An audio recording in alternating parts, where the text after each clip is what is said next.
Hello, let's get back to probability now here, part 2 of module 4. As we saw in the first part, the sample point approach to probability has its limitations. If you can write out all of the sample points, but the difficulty there is, of course, that if the number of sample points is large, that can be somewhat tedious to do. There's also situations where you have an infinite number of sample points in which that approach cannot really be used. The main way of going about probability is to come up with a set of rules or formulas. I'm going to call this the event composition approach to probability. We're going to look at some basic relationships. That is, the reason I call this the event composition approach is all probability problems give you some probabilities, and then you have to solve for other things knowing certain other facts. And the way you're going to do it basically is say, is the event I'm looking for, is it related to other events that I already know? If so, maybe we can come up with a rule or formula. Some of these formulas should actually be familiar to you because a lot of them just come out of algebraic set theory. So let's just look at some basic relationships that, as I said, many of them come from algebra. We're going to look at the complement of an event, the union of two events, the intersection of two events. We'll define mutually exclusive events, independent events, and we will look at conditional events. Let's start with the complement of an event. And for a complement, we often use what is called a Venn diagram that you might be familiar with from algebra. Venn diagram is just a way of showing the sample space, this rectangle here. By definition, the complement is everything outside an event itself.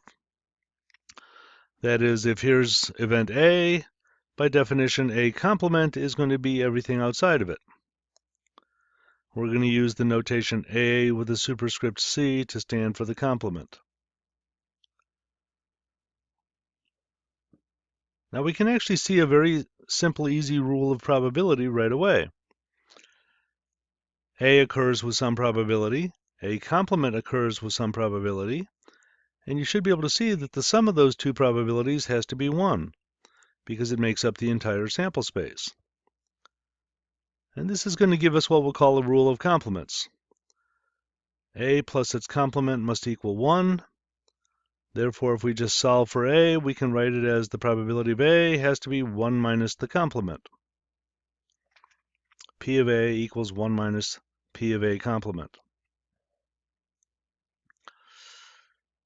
One of the useful things about this rule is that sometimes it's easier to find the complement of an event first. That is, maybe the event A is a very complex event that's difficult to calculate. It might be easier to find the complement and subtract from 1.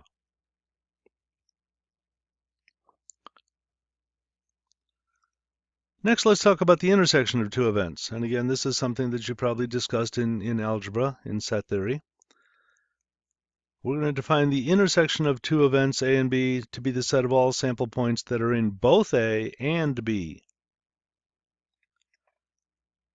Mathematically, we use the inverted U symbol here, called the intersection sign. We call this A intersect B. In a Venn diagram, which we're going to look at on the next slide, the overlapping area is what depicts the intersection of A and B. Here we have event A, here we have event B. The overlapping area is the intersection, A intersect B. We're not going to come up with a formula for intersections yet. We will do that later after we've discussed a different type of an event that is related to intersections called conditional events, but we'll get there shortly. Of course, notice that an intersection does not have to exist. Here we have event A and event B, and they don't overlap. In that case, we say the two events are mutually exclusive. They have no sample points in common,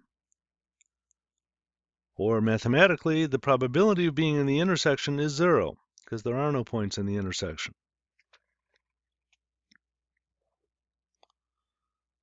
So if a problem asks you, are these events mutually exclusive? The real question is the intersection 0? If it is, they're mutually exclusive. If not, they're not mutually exclusive. Okay, let's move on to unions.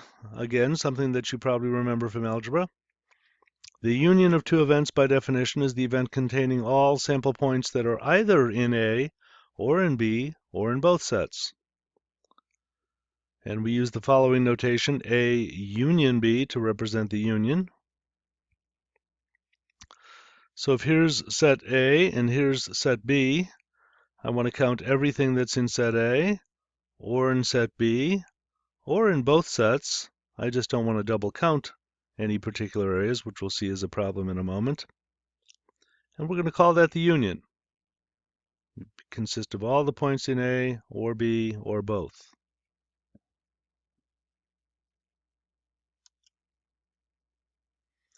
Again, almost straight from the Venn diagram, we can see our next formula, which is sometimes called the addition law for unions. Because basically we're going to be adding and subtracting probabilities together. The addition law is written as follows. The probability of the union, A union B, is going to be the probability of A plus the probability of B minus the intersection, A and B.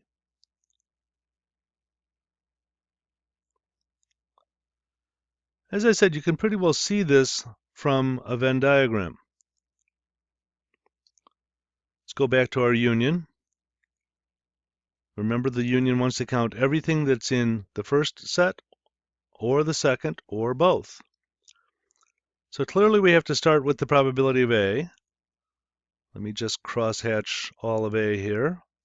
We want to count the probability of A. We want to add in everything that's in set B, which we've done here. The problem now is we have double counted the overlapping area, the intersection. We do want to count that area, but it only gets counted once, so we have to subtract it out one time. And that's where this formula comes from. The probability of A union B is equal to A plus B minus the intersection.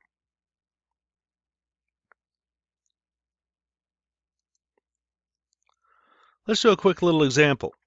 We can kind of go back to the sample point approach and kind of apply both the sample point approach and one of the formulas here that we've just looked at. Let's say you pick a card from a standard deck of 52 cards. And we ask the question, what's the probability this card is either a diamond or an ace or both? You should realize, of course, the problem is asking you for a union. If we let D be the diamond, A be the ace, we want D union A. We want the union of diamond or ace or both. If we just apply the formula, that has to be the probability of the first event, D, plus the probability of the second, minus the intersection. And these we can just figure out, as I said, pretty much by the sample point approach. What's the probability of picking a diamond from a deck of cards? Well, there's 13 diamonds out of 52 cards. So that's the probability of a diamond. Plus the probability of an ace. Well, there's 4 aces out of 52 cards. But now one card got counted twice, and that one card, of course, is the ace of diamonds. It got counted once here as a diamond and once here as an ace, but there's only one ace of diamonds. So we have to subtract out the intersection, diamond and ace. And as I said, there's only one of those cards that have both those characteristics out of the 52. So the total answer here is 13 50-seconds plus 4 50-seconds minus 1 50-second equals 16 50-seconds.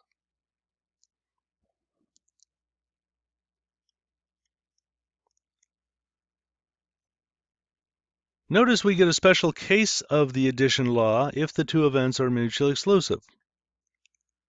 Remember again that mutually exclusive means they have no intersection.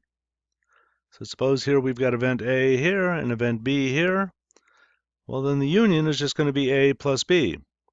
We don't have to worry about subtracting out the intersection because there is no intersection. This is what I sometimes call a special case formula. If the two are mutually exclusive and the intersection is 0, the union formula simplifies to this.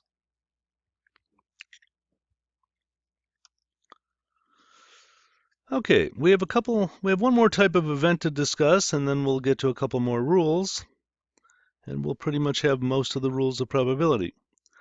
The last type of event, which is often the most difficult type, is what we're going to call a conditional event or a conditional probability. A conditional probability is the probability of one event given that another event has or will occur.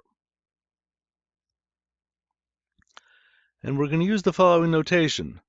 A vertical line B stands for the probability of A given that B will occur. So down here, for example, we have the probability of A given that B has occurred or will occur. Now it's very important to get the order correct here because A given B is not the same as B given A. We didn't have to worry about this earlier with intersections or unions. A intersect B, for example, it doesn't matter if I say A intersect B or B intersect A, it's the same event. But conditionals A given B and B given A are not going to be the same probability. The formula for conditional probability is as follows. A given B, the probability of A given B, is equal to the probability of the intersection, A and B, divided by the probability of B. Similarly, B given A, again we start with the intersection A and B, but we divide by the probability of A. Now we're not really going to prove where these formulas come from, but you might actually be able to see this formula if you look carefully at a Venn diagram. Let's go back for a moment to a Venn diagram here. We now want the conditional probability of A given B has occurred. Well, if you think about it for a moment, knowing B has occurred, the only way that A can occur is if you're in the intersection. So that's why we start with the intersection. But now we divide by the given event because we know that event B has occurred. We don't have to worry about other outcomes in the sample space. A conditional probability essentially defines a new sample space. Given B, we know that we're in set B. So if you understand that, you might understand the logic to this formula. A given B, we start with the intersection, but we divide by the given event. And if you understand that, you should understand the formula on the right. B given A, again, we start with the intersection, but now we divide by the given event, which is A.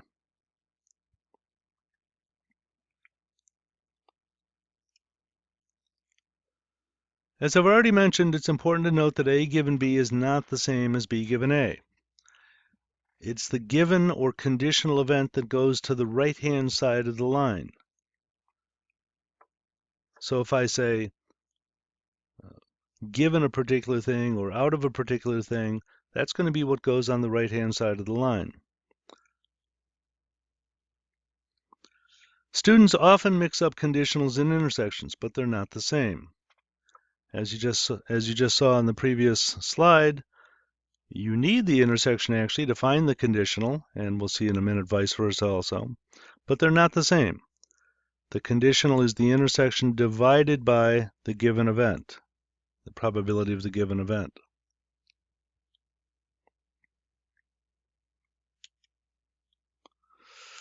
Okay, now let's go back to intersections. Remember earlier we defined what an intersection is, but we didn't really give you a formula yet.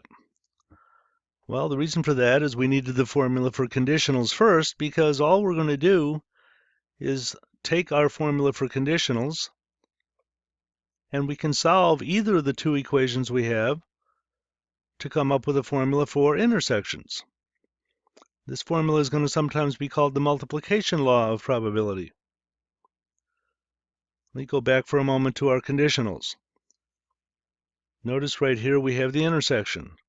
Similarly, right here we have the intersection. So you can take either of these equations and solve for the intersection. If you remember a little algebra, you can cross multiply here. This intersection, for example, right here, A intersect B, has to be A times B given A. Or I could have done the same thing here. The intersection A intersect B has to be B times A given B. So that actually gives us two formulas for the intersection. A intersect B, the probability of A intersect B is either the probability of A times the probability of B given A, or it's the probability of A intersect B giving you the probability of B times A given B. Notice in the first case here, you start with the first event times the second given the first, or you can start with the second event times the first given the second. So we have two different formulas for an intersection. And as I said, this is called the multiplication law of probability because you're multiplying numbers together. You usually will not have the luxury of using either of these formulas. In many probability problems, you're going to be forced to use one or the other, just depending on what you were given or what you know in the problem.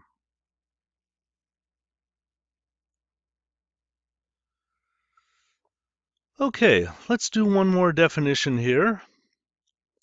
Let's go back for just a moment to a conditional probability, A given B.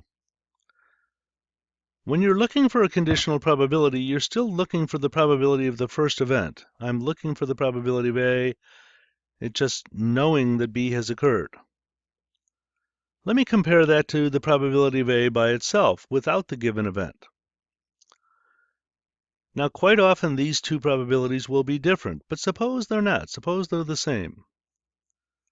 If A given B, if the probability of A given B is exactly the same as the probability of A, or I could do it the other way around, the probability of B given A is the probability of B, we're going to say the events A and B are independent in that case. And it's an if and only if condition. If they're independent, this will be true. If this is true, they are independent. Again, if you look at the formula, you can kind of see the logic to it. If given B, the probability of A is exactly the same as it is without the given information, well, then the given information didn't change anything. It didn't affect A. So we'll say A and B are independent of one another.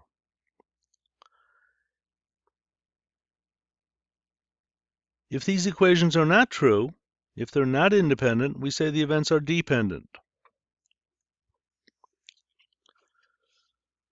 So if you have some problems where you're asked to show are these events independent or not, one way to do it is check is a conditional probability equal to the unconditional.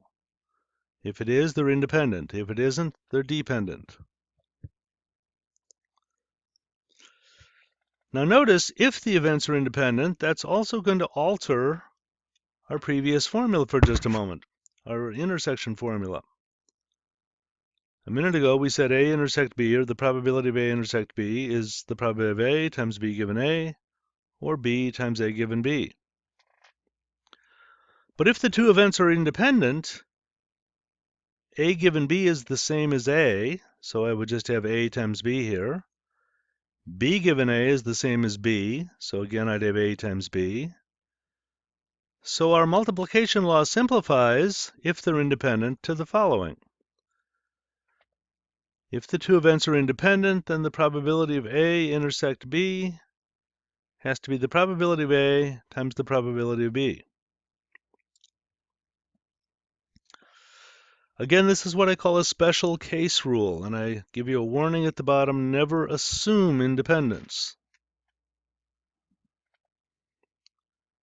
If you have to solve for an intersection and you grab this formula, you're assuming they're independent, which they probably aren't in most cases. So be careful of that.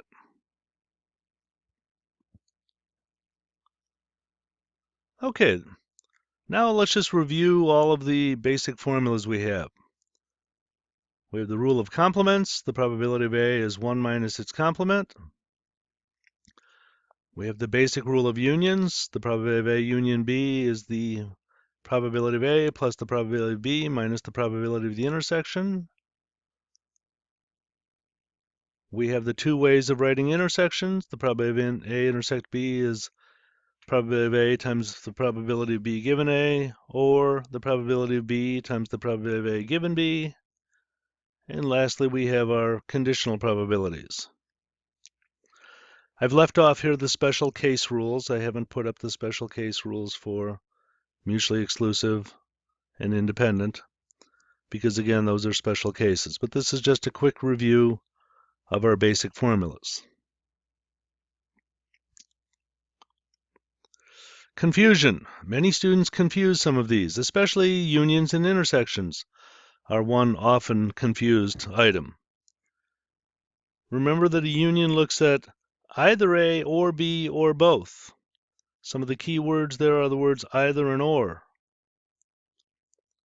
If I said something like 40% of the class is either male or has green eyes or both, I just gave you a union. An intersection looks at both A and B. Keywords being both and. If I say 20% of the class is both male and has green eyes, I just gave you an intersection. Probably the most difficult probability for many students are conditional probabilities. And one of the reasons they're difficult is there's so many different ways that you can word a conditional probability. I might say, if event B, what's the chance of something else? Or conditional upon event B.